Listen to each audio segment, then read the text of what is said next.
kill the ego, get rid of it. You don't want to be with it. Don't kill it. Don't try to kill it, because if you try to kill it, then it's the ego trying to kill it, and you're back into square one.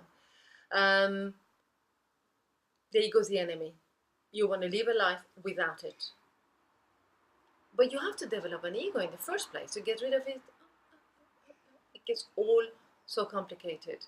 Now, if you're like me, and you've read about the ego and how one should get rid of it, and all of the things that we mentioned before, if you've read it in a book somewhere and it got you all about, what is she talking about? What is he saying?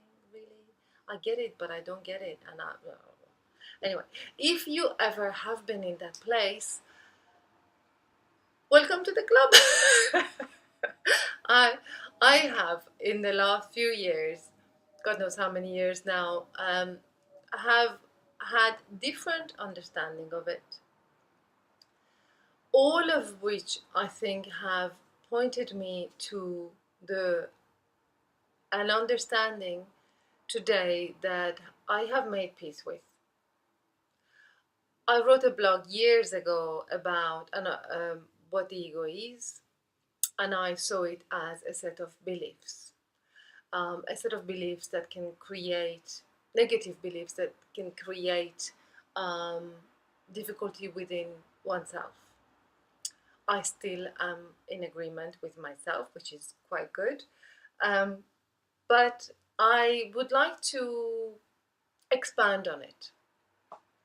And I would like to say, before anything, that whether we know what the ego is and what the ego isn't, the truth of the matter is that everybody is sometimes, depending on whoever you are, is into the of the ego, and sometimes we are freed from it. Those times that are freed from it, that we are freed from it, are the times that we feel the most joyous and comfortable in our skin. And we want more of that, right? I definitely do. So I have now a bigger definition of an ego, or a vaster explanation of the ego that can incorporate not just my mind and my beliefs, but also the body and the breath and the emotion. And the definition is contraction. I am happy with that definition, that the ego is contraction. And contraction can be caused by anything: belief, emotions, physical habits.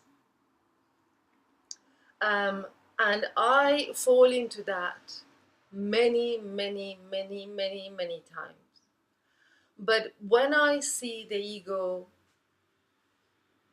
ego's definition as contraction, it's very easy for me to find out, I'm trying to prove something here. I'm trying to sound clever here. How do I know whether this is happening? Because something inside kind of goes, I literally get into these patterns, and it closes off either here or here or here or here. Many places it can contract.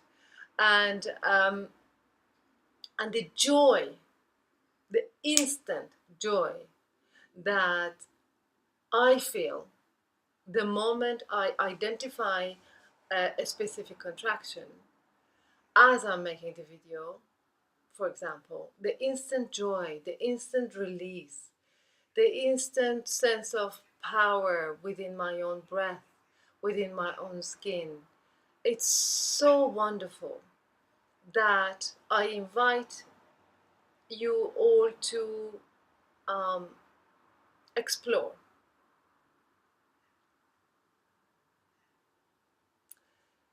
When we do yoga, we learn about these physical contractions, and we learn to let go of them.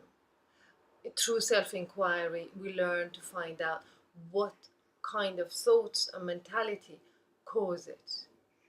When we learn to breathe and make sound in a way that without causing these internal contractions, we are learning what happens and the how the breath can be closed off to stop the to stop that joyful, expansive, spacious being that is underneath it all to come forth.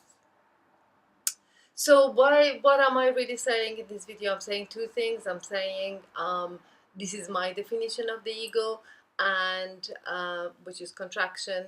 And the other thing I'm saying is explore and find out where, how you get contracted, and find out if there is a possibility of letting go of that contraction, and if you feel better when you do. Okay. Thank you for listening, and I hope I made sense.